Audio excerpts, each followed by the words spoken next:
Jadi beberapa tahun yang lalu niku ada film, saya lupa judulnya, itu intinya ceritanya adalah seorang Ning, putranya Kiai, itu dijodohkan dengan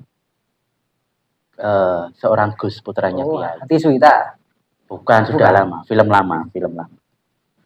Tapi di film itu diceritakan bahwa ternyata setelah dijodohkan, itu si istri mendapatkan kekerasan dari suaminya, dari Gusnya. Saya sebenarnya melihat film itu agak pripun nggih. Ini kejadian yang jarang, tidak umum ada terjadi di lingkungan pesantren.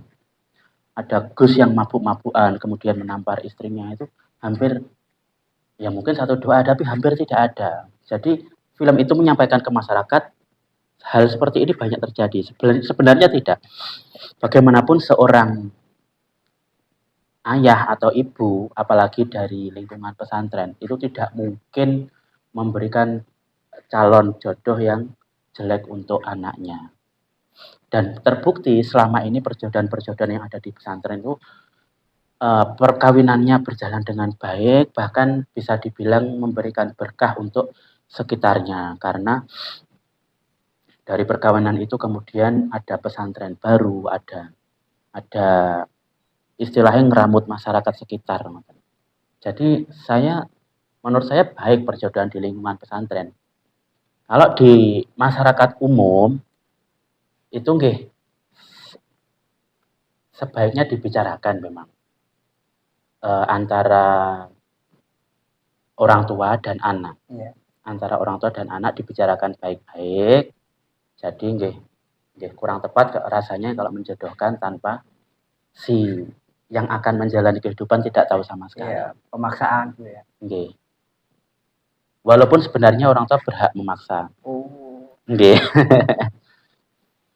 Tapi kalau di masyarakat awam, maksud saya ngeten, masyarakat awam itu masyarakat yang keputusannya masih didasari oleh keinginan-keinginan pribadi. Maksud saya awam itu seperti itu. Misalkan ada seorang ayah yang menjodohkan putrinya. Itu biasanya tanpa disadari ayahnya ternyata ada keinginan-keinginan pribadi yang ingin dipaksakan kepada anak perempuannya. Misalkan calon jodoh anak perempuannya ini ternyata dari kalangan yang lebih berada, lebih kaya, atau dari orang yang berpangkat. Itu ayahnya aku demi kebaikan anakku, tapi dalam prakteknya bahwa sebenarnya si ayah ini ingin derajat keluarganya terangkat. Barangkali seperti itu, karena memang keputusan-keputusan yang diambil oleh orang awam termasuk saya itu biasanya masih ditunggangi keinginan-keinginan pribadi. Makanya hal terbaik yang bisa dilakukan oleh keluarga yang awam itu sebaiknya memang musyawarah dulu dengan orang tua dan anak gitu. Orang tua dan anak, atau lebih baik lagi melibatkan seorang tokoh agama ataupun yang seorang kiai yang bisa memberi masukan-masukan yang bermanfaat. Itu lebih baik seperti itu. Kalau nun sewu, kalau di lingkungan pesantren saya yakin para yai, para ulama itu keputusannya bukan berdasarkan hasrat pribadi, tapi sudah melalui istikharah, juga musyawarah mungkin dengan bunyai dan sebagainya.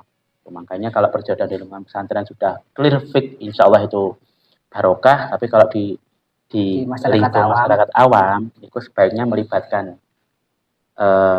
anak dan mungkin dari pihak yang kiai ataupun orang yang dituakan agar memberi masukan positif.